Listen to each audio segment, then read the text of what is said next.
Hey everybody, I know you are tired of the Target check out my haul post. This is not what that is. I promise this is not a check out all the games that I got at Target.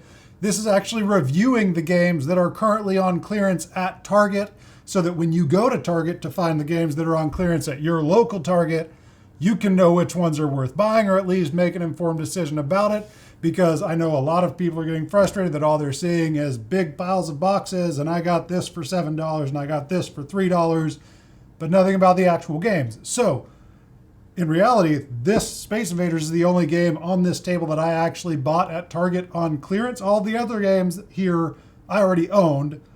Most of them I paid full price for. This was a gift. Everything else I actually bought full price and have played. So I want to tell you about them, so when you go to Target and you see what's still left, you can actually decide if you want to buy it or not, or if it's worth your $7 or $8 or $10 or $15 or $20, or even if you find it at full price, if it's worth it then. So let's get started. We're going to talk about these two a little bit later, but to start off, I want to talk about Space Invaders. And this is a part 1 video. Part 2 is going to be, I did go to Target and buy on clearance. We bought Ares Expedition, bought Tiny Towns, bought a couple others that I can't remember right now, but I want to actually play those, at least get a game in so that I can tell you about those, because every Target that I've been to has had multiple copies of Ares Expedition left, of the Terraforming Mars Ares Expedition. I only found one Target with Tiny Towns left. I picked up one today, and that was the most expensive. That one was still $20, but most of these games are marked down to $11 or less. So let's take a look at these. Let's start with The Mind. It's a fun little card game. You can stick it in your bag, take it with you. Basically, everyone has a hand of cards, and without speaking, you are trying to lay down cards in ascending order. It's a lot of nonverbal communication. You're not allowed to communicate at all.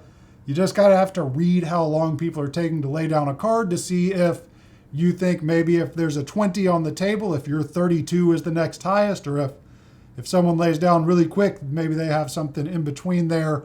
But it's a fun game. It's a really kind of, the more you play with people and the more you play with the same people, the better you get, because you learn to read each other without actually communicating. So The Mind, seeing it for $2.50, I would pick it up at $2.50. Definitely a great little game. The game, kind of similar concept. You're trying to do ascending or descending cards. There's more communication allowed, but it's a similar concept, but just good fun, easy to set up. It's a little game, goes in your bag. Saw this one for $2.50 today too, but you're trying to get ascending and descending cards and get as high and low as you can, so that with minimal communication, or without like direct, hey, I have a 50, so don't play something more or less than that. But it's a fun little game. Again, at $2.50, it's a good one to pick up. Fireball Island is one of these. It's a restoration games. It is a big, chunky, fun game. It is really fun. Now, I'll be honest, on this one, I would not pull this game out for myself, but our kids pull it out and they play it, and they ask to play it quite a bit.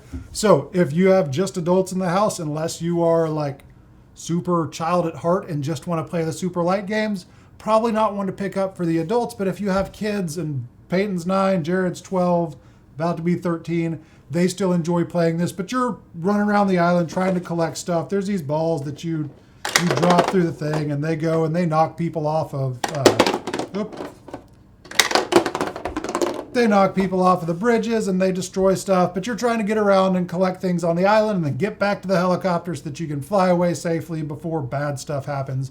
It is a fun little game. Again, if you can find it for $10 or $11 and you have kids that enjoy playing games, or that would enjoy this kind of it's super simple. I mean, you draw cards to move, you do things like that, but it's a super simple game. You wouldn't pull it out to play with a group of adults, but with a group of kids, or if your kids want to play just these fun, silly, easy kind of nostalgic feeling. It has that kind of epic. It's this like vacuum formed plastic. It's big. It's got a great table presence, but it has that really like 80s and 90s game feel, like the Crossfire commercial kind of feel. So family with kids, great game, maybe worth spending $10 or $11 on. So that's Fireball Island, and this is the Curse of Valkar.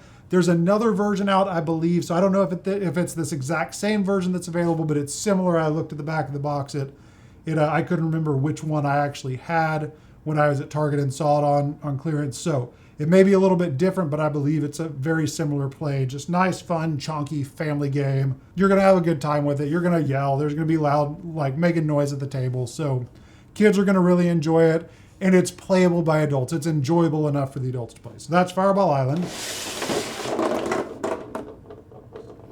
Now, Space Invaders was $6.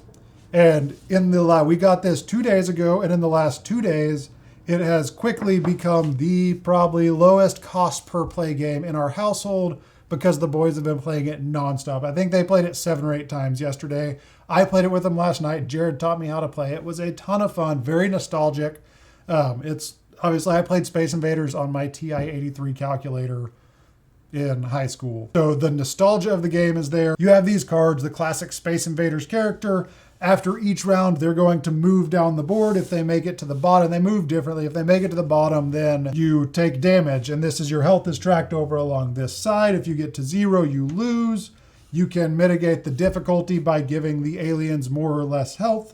You have the big mothership right here that sits at the top of the board that I'm not going to put up there because then you wouldn't be able to see the board. But the mothership sits at the top of the board. And then you have this little flicker doohickey right here that you put coins on. You try and flick them and you try and land them on the spaceship. But you have different tokens that you can use. And as you get down and you pass these spots, you start with 20 health. As you get down past these spots right here, you unlock stronger little tokens with stronger abilities. And yeah, you get more also. So around after everyone goes, the aliens move down, you add more aliens, you fill out the top 2 rows. But as you go through the game, you get more and more tokens. So the rounds get longer and longer and you can do more damage as there are more aliens on the board. Really fun game. Have really enjoyed playing this with the boys. I've loved watching them play it because they have so much fun with it. It's super simple. It's just a little dexterity. This is way harder than it looks. The fact that I got 2 on there in 1 take is amazing.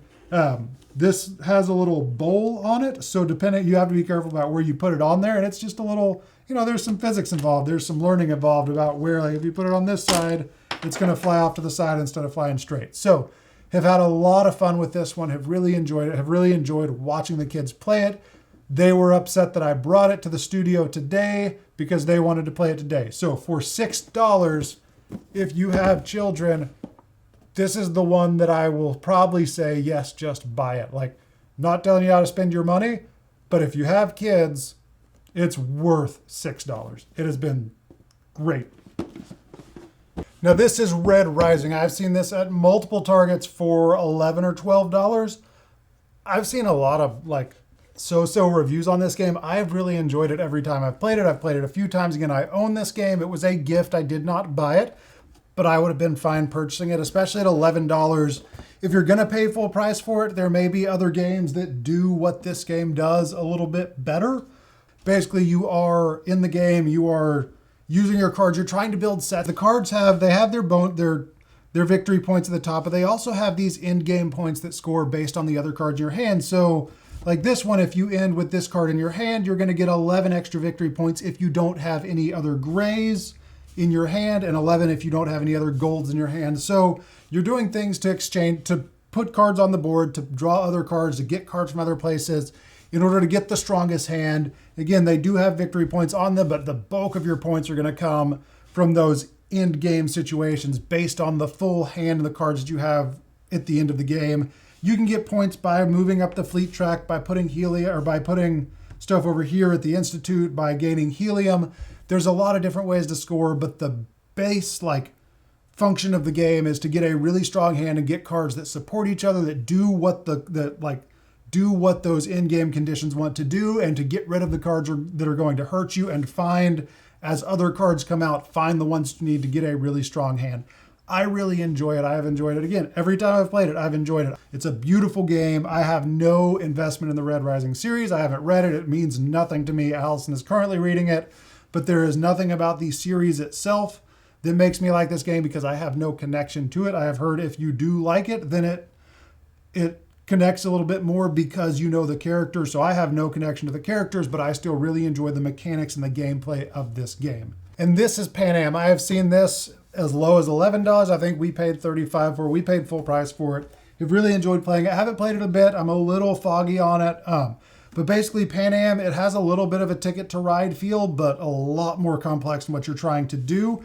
So basically, you have these routes on the board, and you are trying to expand your fledgling airline and ultimately get as much PanAm stock as you can, so that as PanAm, the airline, grows, your wealth increases with it, and your goal is to have the most stock by the end of the game. But you have these routes, and you are trying to claim routes by sending out engineers to claim routes and build airports, which give you landing rights in the cities. You also have these cards that you're going to be bidding on, because if you have destination cards, that's how you fly between cities, is by either having the destination cards on each end of the route or by building airports. But you're bidding on these destination cards. You have different planes that you can buy. The bigger the plane, the farther they can go. So you need to be able to go through multiple routes by having bigger planes. So it is a fun kind of strategic trying to, there's bidding involved with it. It's Ticket to Ride stepped up with more complexity. As the game goes on, the stock price goes up. There are events that affect the variables in the game. So you want to buy stock early so that it gets worth more later, so that you can win by having the most stock at the end of the game. I have multiple friends who this was their game of the year last year, have really enjoyed it, would have no problem picking this up for $11 because I've really enjoyed every time I've played it. I have not played it as much as I want to, but I am happy with my purchase of this game, would be very happy with my purchase of this game at the discounted price that I'm seeing it. And lastly, I want to tell you about the Mystic Maze puzzle. This is the coolest puzzle I've ever seen. I got this for my birthday. Jared and Peyton bought it for me. It is a mystery kind of puzzle. It's got multiple pieces to it. All puzzles have multiple pieces. It has multiple different sections to it that go together in a really cool way. There's a mystery. You're following characters through the whole puzzle, but it also has a mystery envelope in it. And once you finish the puzzle, you get to open that mystery envelope. And the mystery thing that it does is really cool, and it does mysterious things that are awesome. And I'm not going to tell you about it because that would ruin the mystery. But this was $6. I ran across a family today that was looking at just the normal puzzles, and I was like, hey, there's a puzzle down there for $6 that is the coolest puzzle I've ever done in my life. If you like puzzles, go get that, because there's only 2 left. And they did. And I was really excited for them because this is the coolest puzzle I have ever done in my life, and I love puzzles. So if you see the Mystic Maze puzzle, this is the only thing that I'm going to tell you, unless you vehemently hate puzzles. Buy this for $6. It's worth it if you like puzzles.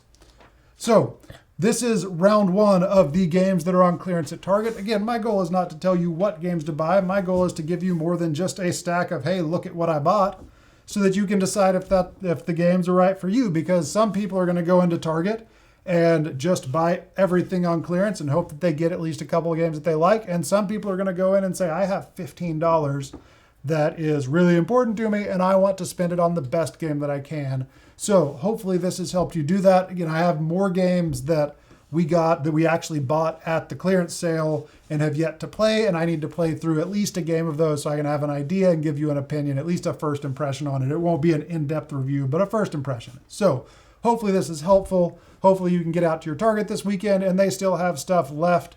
And if they don't worry, because it's going to end up at Goodwill and you can get it for even cheaper, because a lot of people are going to buy these games, realize they don't like them, and take them to Goodwill, or they're just never going to play them. But if you see these on sale, if you see a good deal on them, at least take a look at them. Consider which one is the best fit for you. Do some more research. There's plenty of reviews on all these games out there. But hopefully this has been helpful. I'll see you next time with the part 2 of this, and there will be other videos in between. Subscribe if you don't mind. That really helps us. We have a great playthrough series called Play the Game. It's the name of the channel, but it's also our playthrough series where this studio has 7 cameras. We do really high quality, really high production value playthroughs that we have a lot of fun with. We're trying to do tabletop without the famous people. So check those out too. And until next time, I'll see you later. Bye.